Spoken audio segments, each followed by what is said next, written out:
My name is Tony Futerman. I'm a lipid biochemist, or as my students call me, I'm a fat biochemist.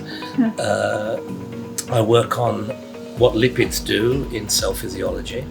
I come from an institute called the Weizmann Institute, which is just outside of Tel Aviv in Israel.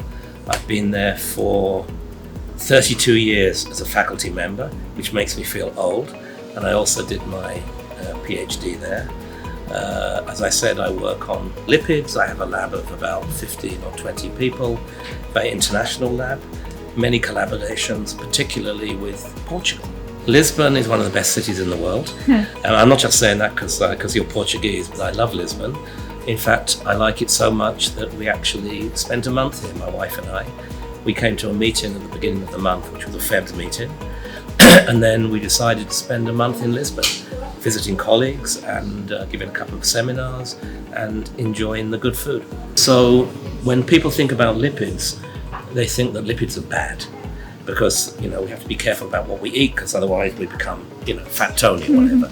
So lipids are actually absolutely needed in physiology. Around each of our cells, there's a double layer, a bilayer of lipids, and there's a number of different lipid classes within this lipid bilayer.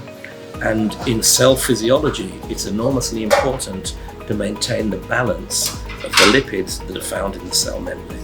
In fact, not long ago, we suggested a new model for the lipid bilayer, which is called the fine-tuned model.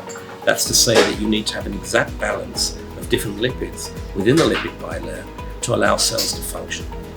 And we work on one class of these lipids, which are called sphingolipids, which make up about 25 or 35 to 30% of the total lipid composition of the lipid bilayer.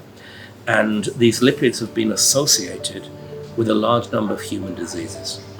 They've been known for many years to be associated with a family of diseases called LSDs, which are lysosomal storage diseases. And these are diseases caused by the defective enzyme activity of one or other of the enzymes which cleaves lipids down to their component parts. And that's been known for years. There's an association of one of the enzymes, or some of the enzymes, with Parkinson's disease via an unknown mechanism. But sphingolipids are also involved or associated with many other human diseases, cancer, neurological diseases. There's a large list of diseases out there. We don't know the mechanistic connection between sphingolipids and many of these diseases. You have to be very important because something changes. That doesn't mean it causes the disease, but it's associated with the disease. So we work on attempting to understand why you need such a finely tuned balance of lipids within the lipid bilayer and what happens when that balance changes in diseases caused directly because of a defect in sphingolipid metabolism, or some of these other diseases with which sphingolipids are associated. I have to tell you, one of the things which I found, which was most important, was in my PhD work, which was a long time ago, where we discovered something called a GPI anchor, which was actually a lipid association. That was a big thing. Actually, one of the things which we talked about today in my seminar, which is partial basis of my collaboration with this institute, was the difference between mice which develop different forms of Gaucher disease, which is due to some genetic factors. That was a super important finding in the field, and that's actually the basis, as I mentioned, of what we're continuing to do with Carmo and other colleagues here in the institute. The question, in my opinion, in the lipid field is our lack of understanding of what individual lipids do.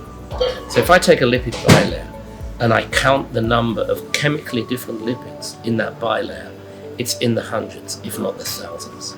Some lipids are found at a very low percent, 0.001%. Some of them are found at a higher percent. And I think the question in the field is to understand whether the minor lipids actually have functions. So I talk about the finely tuned nature of the lipid bilayer, but how finely tuned is it? If I now deplete a lipid which is found at 0.001%, what happens to function?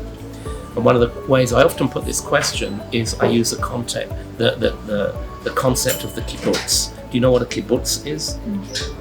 A kibbutz is in Israel a collective settlement where people live together and work together. It's a kind of socialistic concept where people work together. And the example I often use is the lipid bilayer like a kibbutz, where everybody has to work together, or does each individual lipid have a particular function? And that's a super difficult question to answer. And it's one of the things which, if I was to begin my career again, one of the things that I want to work on